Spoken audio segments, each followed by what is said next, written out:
ఇప్పుడే జీ5 app download చేయండి. చూడండి మీ ఫేవరెట్ టీవీ షోస్ ఎప్పుడైనా ఎక్కడైనా. స్టోర్ రూమ్ కీసు వల్లభన్నయ్య వాళ్ళు దొంగతనంగా తీసుకెళ్లారు, కానీ అక్కడి నుంచి ఏ వస్తువు పోలేదు. మనకి డౌట్ వచ్చాక అమ్మ వచ్చి ఈ బాక్స్ ఒకసారి తీసుకొస్తావా అని అడిగింది.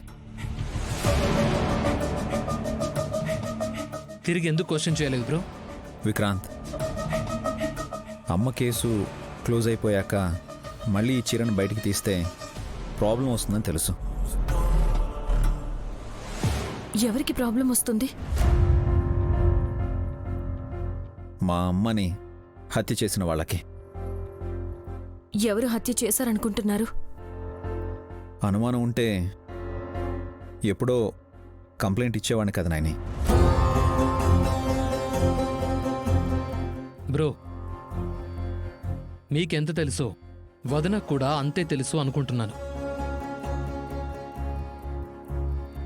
ఏదైనా ఉంటే మీరిద్దరూ మాట్లాడుకోండి.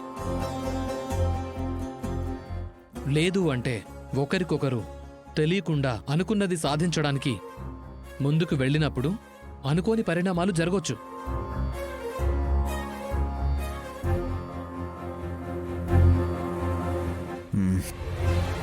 అర్థమవుతుంది.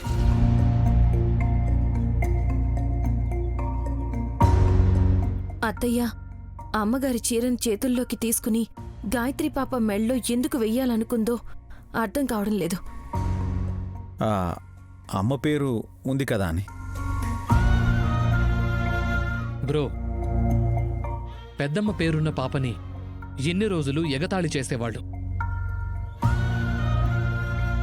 ఇప్పుడెందుకు చీర కప్పి సన్మానించబోయారని వదిన ప్రశ్న. రేయ్, సడన్గా ఇలా అడిగితే నేనైనా సమాధానం చెప్పాలి కదా. సరే బాబుగారు, ఈ విషయం వదిలేయండి.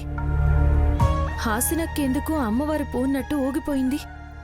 అంటే హాసిని వదినకి అమ్మోరు తల్లి మైకంలోకొచ్చినట్టు నటించాల్సిన అవసరం ఏంటి బ్రో?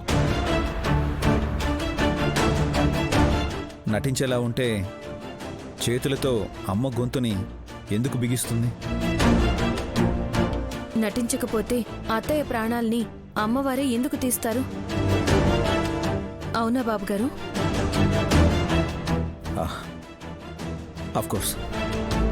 అంటే ఇక్కడ హాసినక్క మనసులో ఏం ఆలోచించి అలా చేసిందో, అత్తయ్య ఈ చీరని ఎందుకు బయటికి రప్పించిందో, గాయత్రి పాపం మీదనే చీర ఎందుకు వెయ్యాలనుకున్నారో, ఈ 3 విషయాలు లోతుగా ఆలోచించాలి. నైని, వదిన సరదా మనిషి. అమ్మ మనస్తత్వం అంతుపట్టదు. రే విక్రాంత్, ఆ బాక్స్ని స్టోర్ రూమ్లో పెట్టి లాకేసి రప్పు.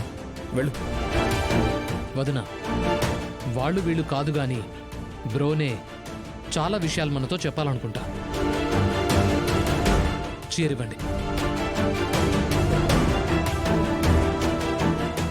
జీ5 యాప్ డౌన్లోడ్ చేసి అన్ని ఎపిసోడ్స్ పూర్తి ఉచితంగా చూడండి.